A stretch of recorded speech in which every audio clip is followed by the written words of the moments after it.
बहुत समय पहले की बात है। एक गांव में एक छोटा सा परिवार रहता था। उस परिवार में मनीष और उसकी पत्नी शीला थे। उनके 2 मासूम बच्चे थे जिनका नाम राहुल और रिंकी था। सब हंसी खुशी साथ साथ रह रहे थे। पर एक दिन अचानक शीला की तबीयत बहुत खराब हो जाती है। बहुत इलाज करवाने पर भी शीला ठीक नहीं हो पाती और आखिरकार उसकी मौत हो जाती है। शीला की मौत के बाद उसके बच्चे बिल्कुल अकेले रह जाते हैं। इसीलिए मनीष मीना नाम की एक औरत से दूसरी शादी कर लेता है। शुरू में मीना बच्चों को खूब प्यार करती है, पर धीरे धीरे उसका असली रूप बाहर आ जाता है। वो बच्चों को दिन रात डांटने लगती है और कभी कभी तो उनको मारती भी है। एक रात राहुल और रिंकी आपस में बात करते हैं।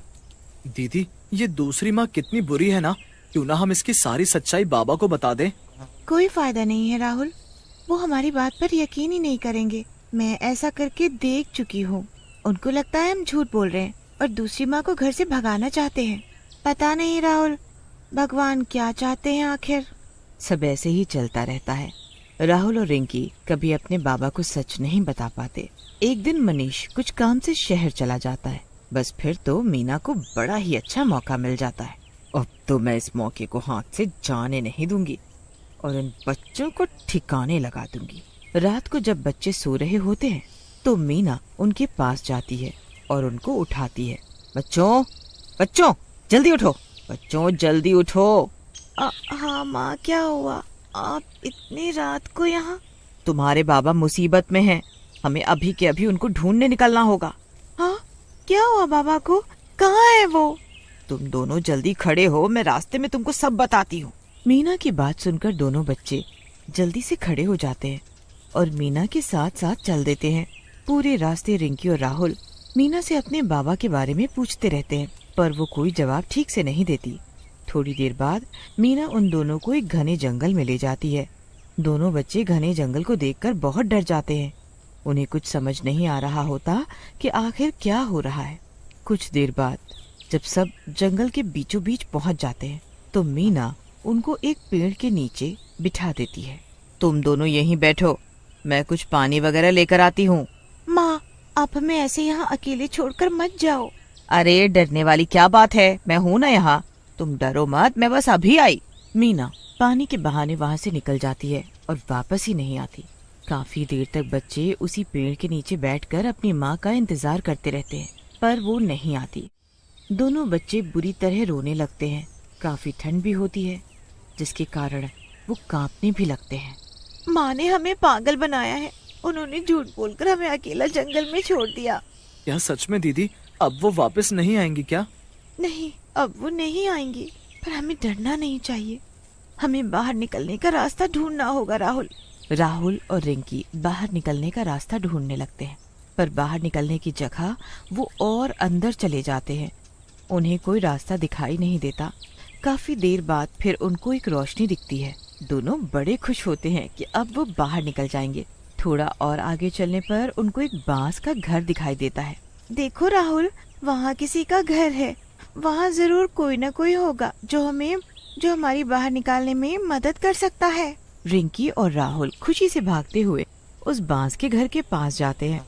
वो दरवाजा खटखटाने ही लगते हैं कि दरवाजा अपने आप खुल जाता है। रिंकी और राहुल बाहर से आवाज देते हैं, पर अंदर से कोई जवाब ही नहीं आता। फिर वो धीरे से अंदर जाते हैं तो वहाँ का नजारा देखकर उनके होश ही उड़ जाते हैं। उस घर के अंदर बाहर से पिंजरे होते हैं जिसमें बच्चे कैद होते हैं।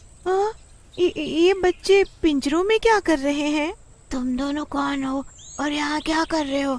जल्दी से कहीं छुप जाओ, वरना वो चुड़ैल तुम्हें भी यहाँ कैद कर देगी। ये एक चुड़ैल का घर है।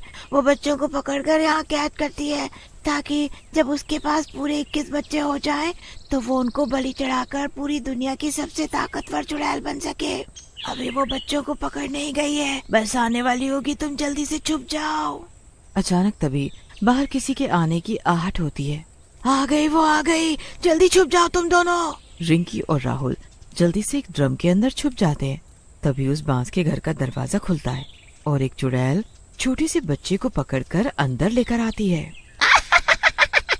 अब जल्दी से मेरे पास बच्चे पूरे हो जाएंगे और मैं उनकी बलि चढ़ाकर सबसे ताकतवर बन जाऊंगी। रिंकी और राहुल चुपके से ड्रम के अंदर से उस चुड़ैल को देख रहे होते हैं। उनकी तो उस चुड़ैल को देखकर हालत खराब हो जाती है। ये कैसी गंध है? ये गंध तो पहले नहीं आ रही थी। ऐसा लग रहा है जैसे किसी नए बच्चे की गंध हो। नहीं नहीं, यहाँ तो बस हम सब ही हैं। यहाँ कौन नया बच्चा होगा? मेरी नाक धोखा नहीं खा सकती। मैं बच्चों की गंध मीलों दूर से पहचान सकती हूँ। यहाँ जरूर कोई बच्चे आए थे, या शायद अभी भी हैं। सच बताओ, कौन था यहाँ? बताओ। नहीं नहीं नहीं, हम सच बोल रहे हैं। यहाँ तो कोई भी नहीं आया। आखिर इस घने जंगल में आएगा ही कौन? चुड़ैल उस नए बच्चे को भी एक पिंजरे में बंद करती है और फिर बाहर जाकर सो जाती है। उसके जाने के बाद रिंकी और राहुल ड्रम से बाहर निकल आते हैं। अब तुम दोनों जाओ यहाँ से, वरना वो तुम्हें भी पकड़ लेगी। नहीं, हम नहीं जाएंगे। हम तुम सब बच्चों को यहाँ से आजाद करके ही रहेंगे। पर ऐसा करना बहुत मुश्किल है। वो चुड़ैल तुम दोनों को भी मार डालेगी। कोई तो तरीका होगा पर इस चुड़ैल को खत्म करने का। तरीका तो है, पर बहुत ही मुश्किल। बताओ तो मुझे, मैं कोशिश तो कर ही सकती हूँ ना। ये घर पूरा बांस का है ना, तो बस इसी में से एक बांस में इस चुड़ैल की जान बसी हुई है। अब वो बांस कौन सा है वो तुम कभी पता नहीं कर सकती। ओ, ये तो सच में बहुत मुश्किल काम है, पर मैं फिर भी कोशिश करूँगी। रिंकी चुपके से एक एक बांस को छू छू कर चेक करती है, पर उसे समझ ही नहीं आता कि आखिर कौन से बांस में उस चुड़ैल की जान है। सब बांस तो एक जैसे ही होते हैं। राहुल और रिंकी बहुत सोचते हैं, फिर उनको एक तरकीब सूझती है। तुम उस चुड़ैल पर नजर रखो और मैं एक एक करके हर बांस पर चोट मारूंगी। अगर चुड़ैल कोई ऐसी हरकत करे जैसे उसे कोई दर्द हुआ है, तो मुझे तुम तुरंत इशारा करना। बस फिर क्या, राहुल चुड़ैल पर नजर रखता है और रिंकी एक पत्थर लेकर एक एक बांस पर चोट मारने लगती है। राहुल की नजर चुड़ैल पर ही होती है कि वो कोई हरकत करे, पर वो चुड़ैल तो मजे से सो रही होती है। काफी देर हो जाती है। रिंकी एक एक बांस पर चोट मार मार कर थक जाती है, पर अभी तक वो बांस नहीं मिल पाता जिसमें उस चुड़ैल की जान होती है। हे भगवान, आखिर कौन सा बांस है वो जिसमें इस चुड़ैल की जान है? हमारी मदद करो भगवान।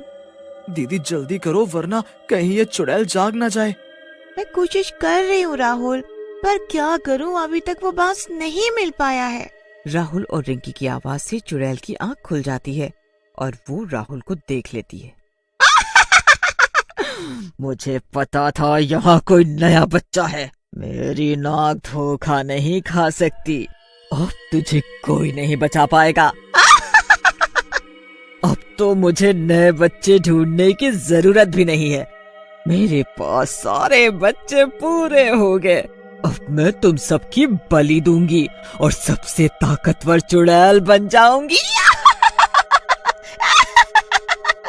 चुड़ैल राहुल के करीब आती है और उसकी गर्दन पकड़ लेती है। उसके बाद वो उसको पिंजरे में बंद कर देती है। अब तेरी बारी है लड़की, आजा आजा मेरे पास। चुड़ैल रिंकी को पकड़ने उसके करीब आने लगती है, पर रिंकी हिम्मत से काम लेती है और बिना डरे बस एक एक बांस को चोट मारती ही जाती है। जैसे ही चुड़ैल रिंकी के बिल्कुल करीब आ जाती है कि अचानक वो चीख पड़ती है।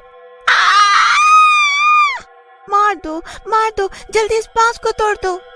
रिंकी पूरी जान लगाकर उस बांस को उखाड़ देती है।